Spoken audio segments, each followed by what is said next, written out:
আসসালামু আলাইকুম, আপনারা সবাই কেমন আছেন? আশা করি অনেক ভালো আছেন। আমি আলহামদুলিল্লাহ ভালো আছি। আজকে আরও একটি নতুন রেসিপি নিয়ে হাজির হয়েছি। আজকের রেসিপি হচ্ছে ডাটা দিয়ে চিংড়ি মাছ। আমি চিংড়ি মাছটা প্রথমে কেটে দিয়ে পরিষ্কার করে নিয়েছি। ডাটাগুলাও কেটে ধুয়ে পরিষ্কার করে নিয়েছি। একটি আলু নিয়েছি, পরিমাণ মতো হলুদ, মরিচ, লবণ, পেঁয়াজ, কাঁচামরিচ কেটে সব রেডি করে নিয়েছি। আজকে রান্নাটা আমি মাটির চুলায় করব। তো মাটির চুলা ধরে দিয়ে এবার একটি কড়াই বসিয়ে দিয়েছি। কড়াইটা গরম হয়ে এলে তেল দিয়ে দিব। তেলটা দেওয়া হয়ে গেলে এর মধ্যে কেটে রাখা পেঁয়াজগুলো দিয়ে দিব। এরপরে দিয়ে দিব কাঁচামরিচ। কাঁচামরিচটা দেওয়া হয়ে গেলে একটু ভেজে নেব। ভেজে এরপরে দিয়ে দেব কেটে ধুয়ে রাখা চিংড়ি মাছগুলা দিয়ে আরও একটু ভেজে নেব। আপনারা বাসায় একবার চিংড়ি মাছ আর ডাটা দিয়ে রান্না করে দেখবেন, খেতে অনেক ভালো লাগে। ডাটাটা সেই স্বাদ লাগে, চিংড়ি মাছটার ফ্লেভার তো বলতে গেলে এক কথায় অসাধারণ। এখন আমি সব মশলাগুলো একে একে অ্যাড করব।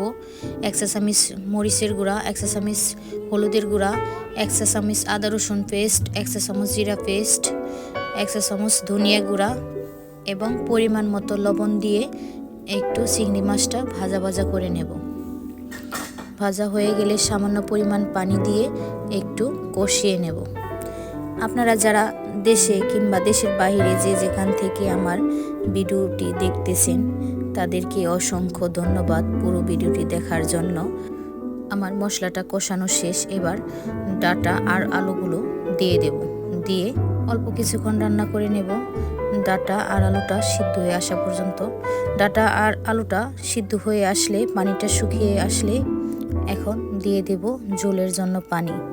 ঝোলের জন্য পানি দিয়ে চুলার জালটা আরও বাড়িয়ে দিয়ে অল্প কিছুক্ষণ রান্না করে ঝোলটা যখন মাখা মাখা হয়ে আসবে তখনই গরম মশলার গুঁড়া দিয়ে উপরে একটু ধনেপাতা দিয়েই নামিয়ে নিব। গরম মশলাটা আমি বাসায় বানিয়েছি।